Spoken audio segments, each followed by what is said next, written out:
A very good morning to all of you. Today we will be discuss on petroleum. It is the second types of fossil fuel. देखिए हमने कल जो types of fossil fuel पढ़ा था उसमें कोल, petroleum और natural gas थे। कोल के बारे में हम स्टडी जो है लास्ट वीडियो में कर चुके हैं। टुडे हम जो है पेट्रोलियम के बारे में स्टडी करेंगे। देखिए पेट्रोलियम क्या होता है। Petroleum is one of the important fossil fuel and petroleum जो है एक इम्पोर्टेंट फॉसिल फ्यूल है। Millions of years ago, when algae and plants present in the shallow sea died and sunk to the sea floor, and करोड़ों लाखों वर्ष पूर्व क्या हुआ कि जो एल्गी और जो प्लांट्स थे जो उथले समुद्र में मौजूद थे उनकी डेथ हो गई और वे समुद्र तल के अंदर डूब गए थे। The remains of this organism transform into क्रड oil और black gold.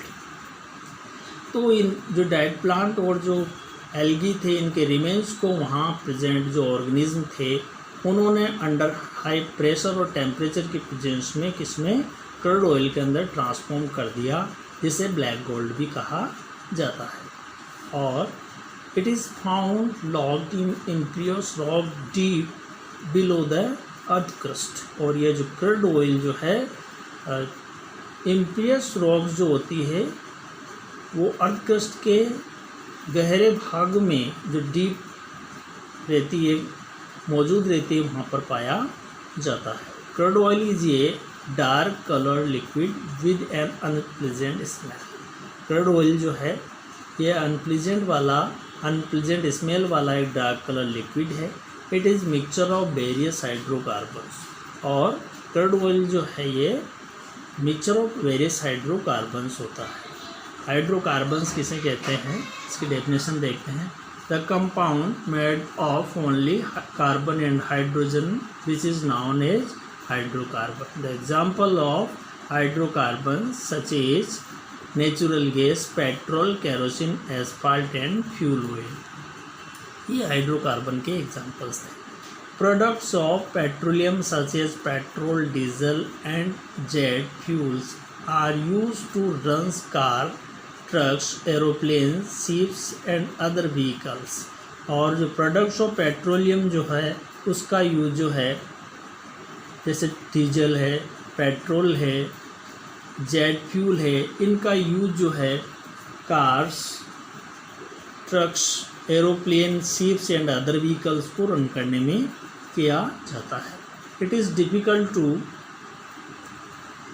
Imagine our life without synthetic fibres, waxes, plastics, fertilisers, lubricants and many more. All of these are obtain from petroleum. तो जो बहुत सारे प्रोडक्ट्स होते हैं petroleum के, जैसे कि सिंथेटिक फाइबर्स है, वैक्स, प्लास्टिक, फर्टिलाइजर्स, लुब्रिकेंट्स और मैनी मोर, जितने भी प्रोडक्ट्स हैं इनके बिना हमारी लाइफ की कल्पना करना भी बिल्कुल डिफ़िकल्ट है, क्योंकि हमारी लाइफ को जो है इन्हीं प्रोडक्ट्स से हम अच्छी तरह से जो सर्वाइव कर पाते हैं। इसके बाद देखिए next refining of petroleum. Very important topic है। जो पेट्रोलियम जो होता है उसकी रिफाइनिंग कैसे की जाती है। Petroleum can not be use in its natural form because it is very thick and vaccine mixture. यानी पेट्रोलियम को हम इसकी नेचुरल फॉर्म में जो है यूज़ नहीं कर सकते हैं, क्योंकि ये काफ़ी थिक और वैक्सी मिक्सचर होता है। It should be first separated into all its useful components। इसलिए इसको सबसे पहले इसके यूज़फुल कंपोनेंट्स के अंदर सेपरेट करना पड़ता है। The process of separating crude oil into usable components is known as refining of petroleum. And petroleum को जो है उसके यूजेबल कंपोनेंट्स में सेपरेट करने का जो प्रोसेस है उसे रिफाइनिंग ऑफ पेट्रोलियम कहते हैं। And the various components obtain are called fractions. और पेट्रोलियम के जो वेरियस कंपोनेंट्स हमें प्राप्त होते हैं उनको फ्रैक्शंस ऑफ पेट्रोलियम कहा जाता है। The process of refining of petroleum is carried out in refineries, और पेट्रोलियम का जो रिफाइनिंग वो रिफाइनरीज के अंदर की जाती है। The process of refining of petroleum is carried out in refineries and is called fractional distillation, और इस प्रोसेस को क्या कहते हैं, फ्रैक्शनल डिस्टिलेशन कहते हैं। तो फ्रैक्शनल डिस्टिलेशन ऑफ पेट्रोलियम जो है कहाँ किया जाता है, रिफाइनरीज के अंदर किया जाता है। In this process crude oil is heated into a tall cylindrical column. इसके अंदर जो है पेट्रोलियम को एक टॉल सिलेंड्रिकल कॉलम के अंदर क्या करते हैं, हीट किया जाता है। तो यहाँ पर जो रिफाइनरी के अंदर इस प्रकार का टॉल सिलेंड्रिकल कॉलम होता है, इसके अंदर लेते हैं पेट्रोलियम को और यहाँ पर हीटअप करते जाते हैं। हीटअप करने पर इसके फ्रैक्शंस जो है अलग होते जाते हैं, नाउन एज फ्रैक्शनेटिंग कॉलम। और इस कॉलम का जो नाम है क्या है, फ्रैक्शनेटिंग कॉलम है। Till the vaporise the fractionating column is fitted with horizontal trace, यानी वेपराइजेशन से पहले जो है ये फ्रैक्शनेटिंग कॉलम होता है, उसको हॉरिजॉन्टल ट्रेस जो होती है उनके बीच में फिट कर दिया जाता है। As the vapours of the crude oil rise up they are allowed to condense to obtain the various fractions, और जैसे ही जो फ्रैक्शनेटिंग जो कॉलम होता है इसमें क्रूड ऑयल को हीटअप करने पर जो वेपर्स बनती है, उस वेपर्स को जो है उड़ती है, ऊपर जाती है, उसको क्या है कंडेंस होने के लिए काफ़ी जो है यहाँ पर ट्रेस जो लगी है वहाँ पर उसको प्रोवाइड कर दिया जाता है, ताकि जो है इसके जो condense to obtain the various fraction, इसके जो इस वेपर्स को कंडेंस होने के लिए छोड़ दिया जाता है इसमें, ताकि इसके वेरियस फ्रैक्शंस हमको मिल सके। The different components of petroleum have different boiling points, तो जो पेट्रोलियम को हीटअप करने पर इसके जो डिफरेंट कंपोनेंट्स होते हैं उनके बॉइलिंग पॉइंट भी डिफरेंट होते हैं। When a substance in the gases stage cool below it's boiling point it condense into a liquid, यानी जब ये सब्सटेंस को इन द गैसियस स्टेज, जब किसी सब्सटेंस को उसकी गैसियस स्टेट में कूल किया जाता है उसके बॉइलिंग पॉइंट से नीचे, तो वह एक लिक्विड में क्या हो जाता है, कंडेंस हो जाता है। Since different component have different boiling points, हम जानते हैं कि जो पेट्रोलियम होता है उसके डिफरेंट कंपोनेंट्स हैं, उनका डिफरेंट बॉइलिंग पॉइंट होता है। They condense at different heights and get collected in separate trays, और they condense at different heights, वो अलग अलग हाइट पर क्या होते हैं, कंडेंस होते हैं, और get collected in separate trays, और अलग अलग ट्रे पर जो है सेपरेट हो जाते हैं। Thus the fractional distillation separates a mixture of compounds using their different boiling points. तो पेट्रोलियम के फ्रैक्शनल डिस्टिलेशन में क्या होता है, तो जो मिक्सचर ऑफ कंपाउंड्स है उनको उनके बॉइलिंग पॉइंट का यूज करके डिफरेंट टेम्परेचर पर सेपरेट कर लिया जाता है। The liquids having high boiling points liquefy at high temperature, यानी the liquid having higher boiling point, यानी पेट्रोलियम का जो फ्रैक्शंस है कोई लिक्विड तो उसका हाई बॉइलिंग पॉइंट है, तो सबसे बाद में क्या होगा, क्या नाम से लिक्विफाई होगा, that is at lower level in the bottom, और वो lower part of the column में एग्जिस्ट करेगा। The liquid having lower boiling point liquefy at lower temperature, और ऐसा लिक्विड जिसका बॉइलिंग पॉइंट कम होता है वो जो है लोअर टेम्परेचर पर लिक्विफाई होगा towards the top of the columns, और यहाँ पर कॉलम में सबसे पहले उसका लिक्विफिकेशन स्टार्ट होगा। देखिए सबसे पहले हम देखते हैं यहाँ पर एक फर्नेस होती है इस टाइप की, इस फर्नेस में हम सबसे पहले क्रूड ऑयल को ले लेते हैं। अब ये जो टॉल सिलेंड्रिकल कॉलम है इसमें डिफरेंट ट्रेज लगी हुई है, ये यहाँ पर इस प्रकार से ट्रेज लगी हुई है और ये फ्रैक्चुनेटिंग कॉलम कहलाता है। अब जैसे ही आप क्रूड ऑयल को हीटअप करते हैं तो यहाँ पर हीटअप करने पर वेपर जो बनती है ये ऊपर उठेगी। अब इसके अंदर काफ़ी फ्रैक्शंस होते हैं, सभी का बॉइलिंग पॉइंट डिफरेंट होता है। तो सबसे पहले वो कंपोनेंट सेपरेट होगा जिसका बॉइलिंग पॉइंट कम होता है। तो देखिए सबसे पहले पेट्रोलियम गैस, इसका जो बॉइलिंग पॉइंट है अबाउट 40 डिग्री सेल्सियस अप्रोक्सीमेट होता है। तो सबसे पहले कौन सेपरेट हो जाएगी? पेट्रोलियम गैस सेपरेट हो जाएगी। इसके बाद 40 to 200 डिग्री सेल्सियस पर सेपरेट होता है पेट्रोल, यानी गैसोलीन जो है 40 to 200 डिग्री सेल्सियस पर सेपरेट होगा, क्योंकि इसका अप्रोक्सीमेट बॉइलिंग पॉइंट क्या है? 40 to 200 डिग्री सेल्सियस। अब इसके बाद जो आपका नेफ्था होता है वो 125 to 175 डिग्री सेल्सियस पर क्या होता है? सेपरेट होगा, क्योंकि इसका ये टेम्परेचर फिक्स होता है। तो जैसे जैसे टेम्परेचर इंक्रीज होता जा रहा है, अलग अलग टेम्परेचर पर इसके जो फ्रैक्शंस है वो सेपरेट होते जा रहे हैं। तो इसके बाद केरोसिन आता है, तो इसका जो बॉइलिंग पॉइंट होता है वो 175 to 275 डिग्री सेल्सियस होता है अप्रोक्सीमेट। तो इसके बाद जो है केरोसिन सेपरेट होगा। इसके बाद डीजल या गैस ऑयल जिसे कहते हैं, ये 235 to 300 डिग्री सेल्सियस इसका बॉइलिंग पॉइंट होता है और इस पर ये डीजल जो है सेपरेट हो जाएगा। इसके बाद फ्यूल ऑयल होता है, इसका 250 to 400 degree Celsius approximate boiling point होता है।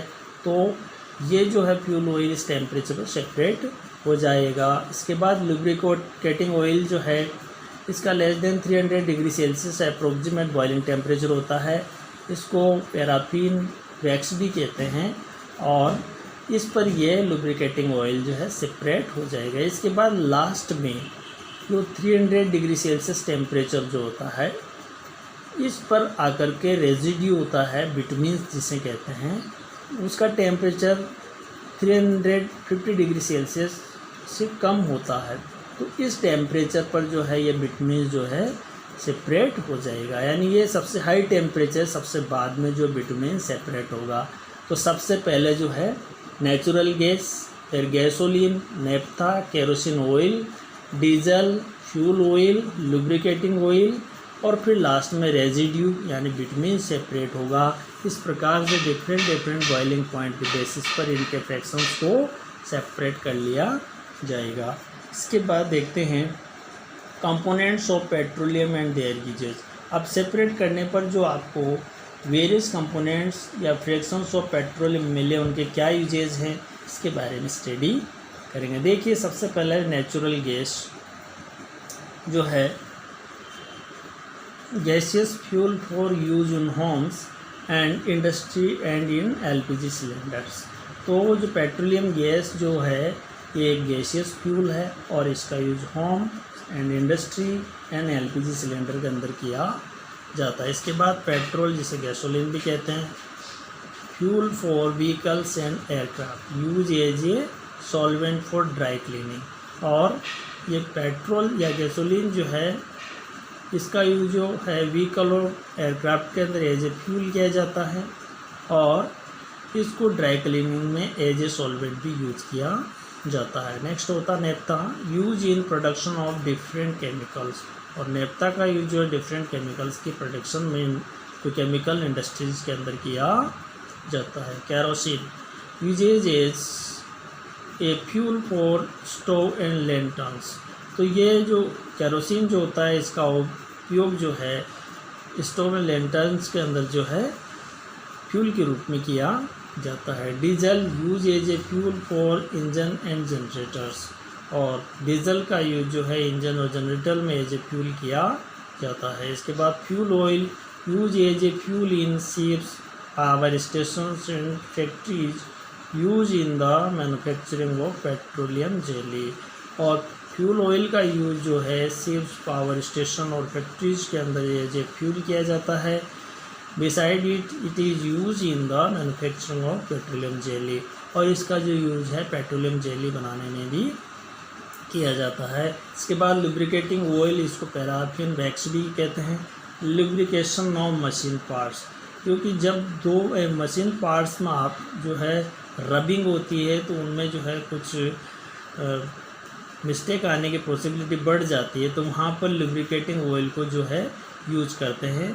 Making candles, shoe polish, wax paper, और इस लुब्रिकेटिंग ऑयल का यूज जो है मशीन पार्ट की रबिंग को कम करने में एज ए लुब्रिकेंट यूज किया जाता है।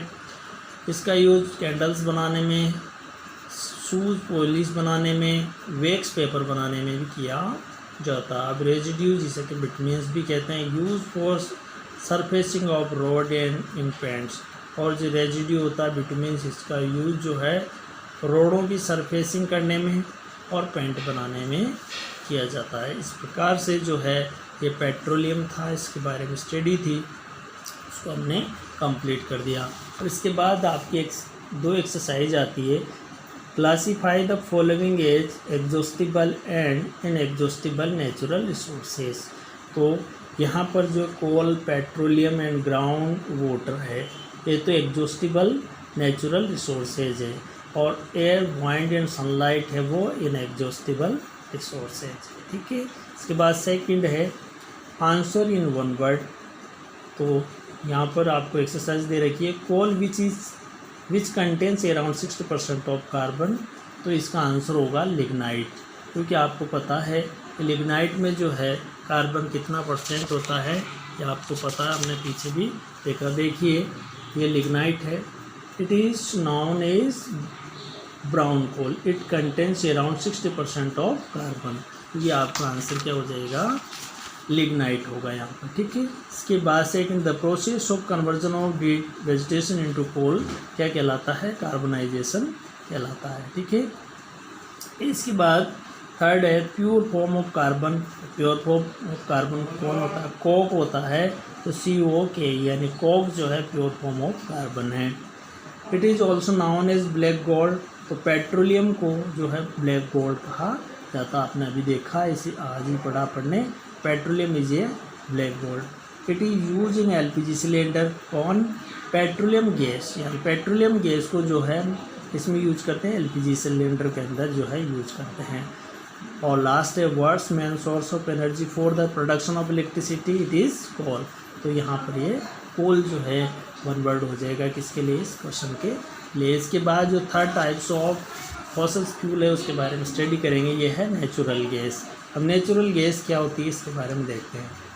देखिए natural gas is a fossil fuel found under the crust of the earth above the layers of petroleum. देखिए अगर हम ऐसा देखें तो यहाँ पर ये जो अर्थ क्रस्ट है इसको ऐसे देख लेते हैं अपन। यहाँ पर सबसे पहले मैं 2 लेयर बनाता हूँ, ये जो लेयर है और ये जो लेयर है, तो ये तो लेयर्स ऑफ पेट्रोलियम है, ये तो लेयर्स ऑफ पेट्रोलियम है, लेयर्स ऑफ पेट्रोलियम है, पेट्रोलियम है। और ये है अर्थ क्रस्ट, अर्थ क्रस्ट ये यहाँ पर होता है। इसके बीच में जो गैस पाई जाती है वो है आपकी नेचुरल गैस। नेचुरल गैस यानी इस प्रकार से कहाँ एग्जिस्ट करती है कि अर्थ क्रस्ट के नीचे और लेयर्स ऑफ पेट्रोलियम को बीच में जो है एग्जिस्ट करती है। देख natural gas is a fossil fuel found under the crust of the earth above the layers of petroleum. यानी जो नेचुरल गैस है वो अर्थ क्रस्ट के अंडर और above the layers of petroleum exist करती है। ठीक है। It is obtain by pumping and broad through pipelines to storage area. और इसको जो है स्टोरेज एरिया से, जहाँ पर ये एग्जिस्ट करती है वहाँ से स्टोरेज एरिया से पाइपलाइन के थ्रू जो है क्या किया जाता है, इसको जो है it is obtain by pumping and broad through pipelines to storage area. यानी ये नेचुरल गैस को इसके स्टोरेज एरिया से पाइपलाइन के थ्रू, पंपिंग के थ्रू प्राप्त किया जाता है। It is colourless and odourless gas, यानी नेचुरल गैस जो है ये कलरलेस ऑर्डरलेस गैस होती है। Before distribution natural gas is mix with a chemical that gives a strong odour similar to that of rotten egg, यानी natural gas को distribution से पहले इसमें एक केमिकल मिक्स किया जाता है जिसकी जो स्मेल होती है वो सड़े अंडे जैसी, हम रोटेंड एग्स की तरह, सड़े हुए अंडे की तरह होती है। This order help in detecting leakage in pipelines and storage tank, और ये गैस जो होती है ये जो ऑर्डर होती है इस केमिकल्स की, ये पाइपलाइंस और स्टोरेज टैंक के अंदर लीकेज को जो है डिटेक्ट करने में हेल्प करती है। इसके बाद एक natural gas is lighter than air, natural gas जो है एयर से लाइट होती है and mainly consist of methane, और ये इसके अंदर जो मेन जो कंपोनेंट होता है वो कौन होता है, मीथेन। और methane is a simple hydrocarbon, और मीथेन क्या है, एक simple hydrocarbon that is made up of carbon and hydrogen. Methane जो एक सिंपल हाइड्रोकार्बन होता है और ये ओनली कार्बन और हाइड्रोजन से मिल करके बनाता है, and hydrogen atom, and he is the chemical formula of CH4, और जो मीथेन का जो केमिकल फॉर्मूला होता है वो क्या होता है, CH4 होता है। ठीक है, next, natural gas is a clean fuel and is highly flammable, natural gas जो होती है क्लीन फ्यूल है और काफ़ी फ्लेमेबल होता है। अब नेचुरल गैस की क्या क्या यूजेज उसको देखते हैं। Some of the usages of natural gases are listed here. It is use as a fuel in homes for cooking and heating purposes, तो नेचुरल गैस का यूज जो है as a fuel homes for cooking, यानी homes for घरों पर जो है खाना बनाने में, और हीटिंग पर्पजेज के लिए भी जो है इसका यूज किया जाता है। It is use in factories and power plant to produce electricity, और नेचुरल गैस जो है इसका यूज जो है फैक्ट्रीज के अंदर, पावर प्लांट्स के अंदर इलेक्ट्रिसिटी को प्रोड्यूस करने में किया जाता है। कंप्रेस नेचुरल गैस जिसे CNG भी कहते हैं, it is an alternative to petrol that is produce by compressing natural gas, यानी CNG जो है ये पेट्रोल का एक अल्टरनेट है, इसको जो है नेचुरल गैस को कंप्रेस करके प्राप्त किया जाता है। It is use to run vehicles nowadays, आजकल जो इसका यूज जो है व्हीकल्स को रन करने में किया जा, नो डेज का मतलब होता है आजकल जो इसका यूज जो है व्हीकल्स को रन करने में किया जाता है। It is use to manufacture steel, glass and plastics, और नेचुरल गैस का जो यूज है हम इसका यूज जो है स्टील, ग्लास और प्लास्टिक की मैन्युफैक्चरिंग में कर सकते हैं। It is use in production of ammonia and hydrogen gas, और नेचुरल गैस जो है इसका फर्दर यूज किस में किया जाता है, production of ammonia and hydrocarbon. इस प्रकार टोटल टाइप्स जो थे फॉसिल फ्यूल के कौन से, कोल, पेट्रोलियम, नेचुरल गैस, इनकी स्टडी हमने कंप्लीट की। आज के लिए इतना ही बहुत है, और नेक्स्ट वीडियो में हम जो है काफ़ी कुछ इसके जो है रिमेनिंग पोर्शन है उसके बारे में डिस्कस करेंगे। Thank you.